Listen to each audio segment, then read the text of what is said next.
Welcome once again to Relationships at Work, your leadership guide to building workplace connections and avoiding blind spots. I'm Russell, your host, a communications and leadership expert with a couple of decades of successful experience and a whole heap of curiosity on how we can make the workplace a better place.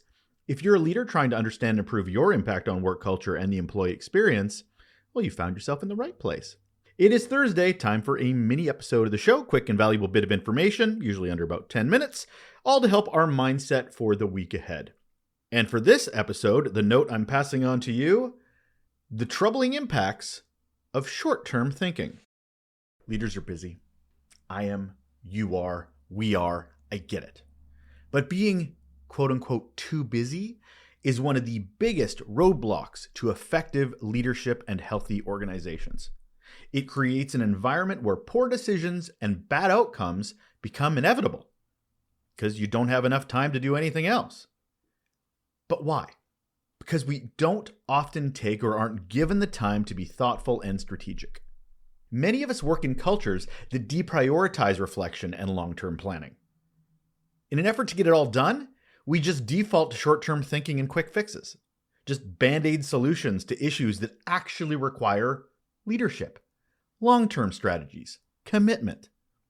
The problem is that these quick fixes, over time, cause more damage in the long run. It's like technical debt, or I would call it cultural debt, or maybe even leadership debt. Because we're so busy, we rarely circle back to address that damage until it's too late. And then another quick fix, and then more damage, and another quick fix.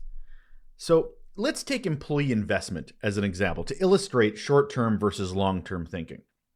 So for employee investment, short-term thinking would look like performance reviews that focus exclusively on short-term goals or quarterly targets, with little to no consideration for the employee's long-term growth.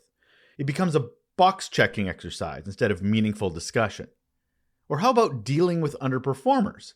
Short-term thinking would be punishing them without looking into understanding the root cause of their struggles or providing meaningful opportunities for improvement.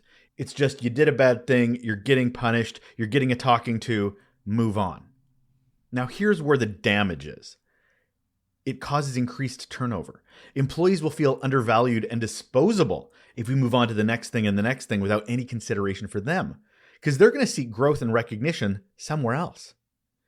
It also can cause a decline in performance and productivity. Employees get disengaged, they get dissatisfied, and they're just less motivated to give their best. You're not putting in the effort as a leader, why should I put in effort as an employee? And last, short-term thinking damage, erosion of trust in leadership. When employees don't feel cared about or cared for, the culture just eventually becomes toxic. There's certainly different degrees of toxic, but it's still toxic. And leadership credibility, it takes a hit. Because this short-term thinking, this approach, it focuses on symptoms, not root causes. It's about what can I fix now rather than what's best for my employees' experience and the organization's future. Now, let's consider a more longer-term approach when it comes to employee investment. Could be, okay, let's look at the performance reviews. How about balancing current performance with future aspirations? Or setting long-term career goals that actually align with both the organization's mission and the employee's values and interests. Or when it comes to those underperformers and how to address them, how about providing constructive feedback and pair it with resources like training, mentorship, development plans?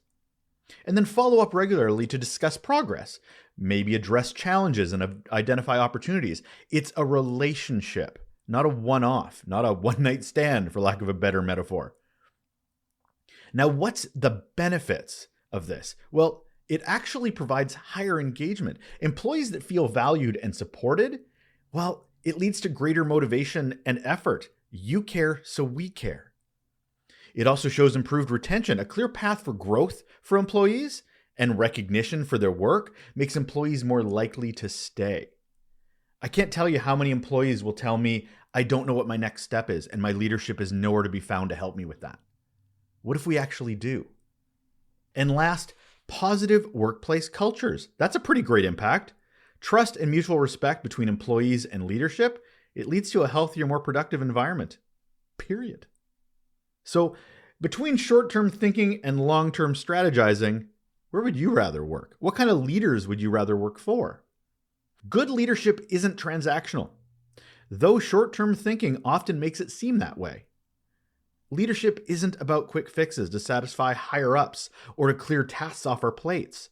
It's about building a solid foundation for our teams and organizations to grow from. And that requires intentionality.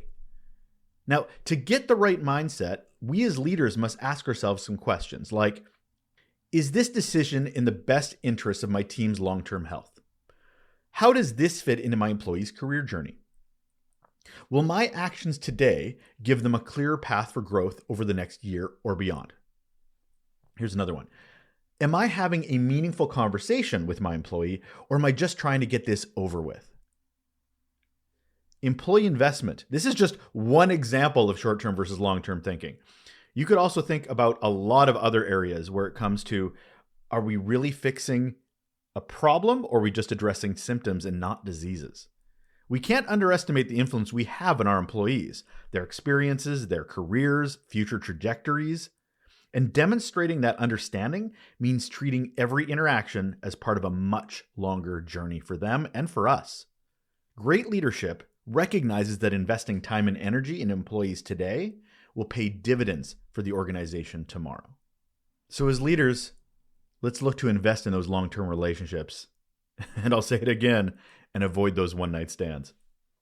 That's it. That is all. That is a mini episode of Relationships at Work, your leadership guide to building workplace connections and avoiding blind spots. I'm your host, Russell Lolliker. Thanks again for joining me.